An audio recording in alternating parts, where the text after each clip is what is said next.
Good morning, my lovely viewers. Tatalakayin natin ngayon ang Castello Orsini Odescalchi sa Bracciano. Matatagpuan ito humigit kumulang 30 kilometers mula sa sentro ng Roma at nakatayo sa mataas na bahagi ng town, katabi ng napakagandang Lake Bracciano. Kaya bago ka pa man pumasok, panalo na agad ang view. Ngayon, balik tayo sa story.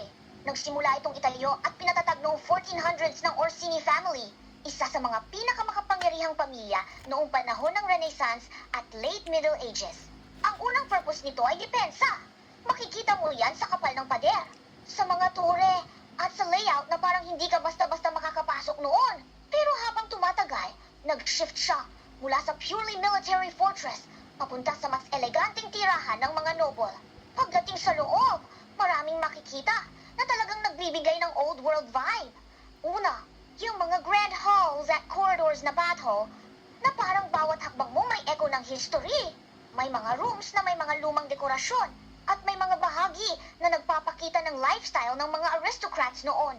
Isa pa, mapapansin mo ang mga detailed na interior, mga painting, coat of arms, at mga gamit na nagpapaalala kung gaano kalaki ang kapangyarihan at yaman ng mga pamilyang nagmay-ari rito. At syempre, hindi mawawala yung highlight para sa maraming visitors, yung panoramic views mula sa mga bintana at terraces. Dito mo maiintindihan kung bakit strategic ang location nito. Kita mo ang lawa, ang paligid na bundok, at yung tahimik na vibe ng Bracciano. Perfect ito!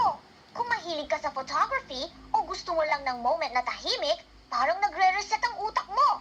Sa kasaysayan, matapos ang Orsini, napunta ito sa Odescalchi family na hanggang ngayon ay konektado pa rin sa Kastilyo. Kaya ang pangalan niyang Orsini Odescalchi ay parang timeline ng ownership niya.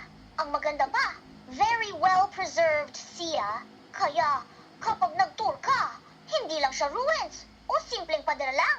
Ramdam mo talaga na buhay pa yung structure at yung story. At kung mahilig ka sa romantic na setting, kilala rin ang kastilyong ito bilang venue ng events at weddings. May classy, cinematic feeling siya. Parang set ng pelikula.